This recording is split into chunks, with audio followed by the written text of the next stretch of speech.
CO দপ্তরে তৃণমূলের প্রতিনিধি দল সাংবাদিকদের মুখোমুখি, চোখ রাখবো সেদিকে। ভেরিফিকেশন মধ্যে রয়েছে যেটা 4 নভেম্বর যে এসআইআর এর ইলেকশন কমিশনের পক্ষ থেকে যে ফতোয়া হয়েছিল তখনও ছিল না।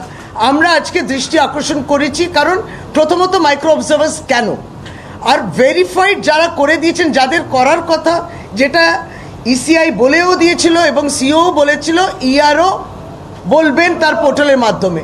তারপর নতুন করে পোর্টাল খুলে মাইক্রো অবজার্ভার শেষ হ্যাঁটা বলছে এটা অসাংবিধানিক এবং এইটা হচ্ছে। তাতে কি হচ্ছে, আমরা যে 32 লক্ষ আনম্যাপ তার ব্যাপারে বলছি না, সেটা তো আলাদা সমস্যা।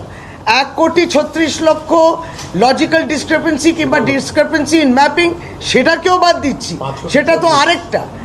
5,40,00,000 যে মানুষ যারা নাকি ভালো ভেরিফাইড তাদেরকেও কিন্তু রিভেরিফাই করছে।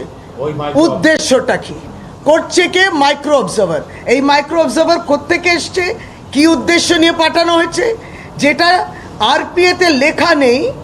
তারা কেন কোন উদ্দেশ্যে বিজেপি শাসিত সরকার যে রাজ্যে আছে সেখান থেকে আসছে, কেন আসছে সেগুলো পরিষ্কার। আজকে মহামান্য আদালতেও মুখ্যমন্ত্রী বলেছেন। আমরা আজকে সিওকে বললাম যে এটা হতে পারে না, এই রিভেরিফিকেশনটা বন্ধ করুন। তিনি তারপর কি বলেছেন সবটা তিনি যদি আপনাদেরকে বলে খুব ভালো। তিনি সাবজুডিসের কথা বলছেন, আবার মামলাটা 9 তারিখে উঠবে, কিন্তু কোন খাতে আপনি মাইক্রো অবজার্ভার এই বিষয়টা আগে গোড়া ঢুকিয়েছেন সেই জাস্টিফিকেশন তারা দিতে পারছে না। সুতরাং গুরুত্বপূর্ণ বিষয় যে মোটামুটি the entire population is held to ransom, প্রত্যেকেই স্ক্রুটনির মধ্যে দিয়ে আছে। 14 তারিখে তালিকা বার করতে হবে, 4 দিন বাকি হিয়ারিং করতে, তার মধ্যে এই জটিলতা যে বাকি এই 5 কোটি প্লাস তাদেরকেও রিভেরিফাই করছে।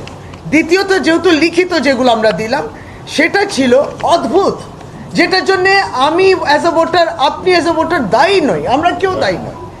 হিয়ারিংয়ে ডেকেছেন, হিয়ারিংয়ে গেলাম, সমস্ত হিয়ারিং হলো, ছবি তোলা হলো, ফিরে এলাম, খবর দেয়া হলো হিয়ারিং হয়নি, হিয়ারিং ডেট ল্যাপসড। কার দোষে? সশরীরে গেছি, লিখিত হয়েছে, ছবি তোলা হয়েছে, তারপরে বলছি হিয়ারিং ডেট ল্যাপসড।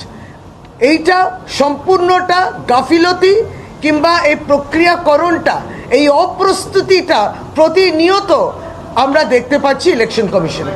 তারা প্রস্তুতি ছিলেন না আগে গোড়া এই এসআইআর করার জন্যে। আবার হিয়ারিং ডেট ল্যাপসড, তার দায় কি ভোটার নেবে না তার দায় ইলেকশন কমিশন নেবে? এই জায়গাটাও আমরা বললাম। তাতে প্রায় 55 লক্ষ মানুষ, it is not a joke. কি হচ্ছে? খাওয়া দাওয়া বন্ধ, সমস্ত কাজকর্ম বন্ধ, মানুষ অফিস ব্যবসা ছোট কাজ সমস্ত বন্ধ, ছেলেমেয়েরা স্কুল যাবে না, মাধ্যমিক পরীক্ষায় কে ইনভিজিলেশন করবে, সমস্তকে আপনি টেনে নিয়েছেন এখানে এসআইআর প্রক্রিয়ায়।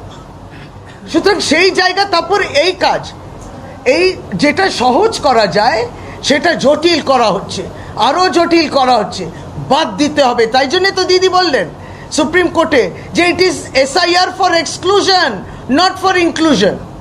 এই দুটো মূলত বিষয় আমরা বলাতে প্রথমে তিনি ভালোই ছিলেন, খোশ মেজাজে ছিলেন সিও, হঠাৎ দেখি অত্যন্ত রেগে গেছেন। মুখ্যমন্ত্রী সুপ্রিম কোর্টে যাবেন সেটা তাদের আশা অনুরূপে হয়নি, ইসিআই যিনি সিইসি আছেন তার আশা অনুরূপে হয়নি, ভাবতেই পারিনি তার কত দম আছে ভারতবর্ষ তো দেখলো।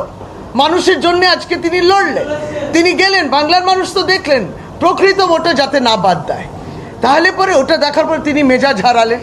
আমাদের তাতে কিছু করার নেই, আমরা মানুষের কথা বলতে এসেছিলাম সেটা বলতে গেছি।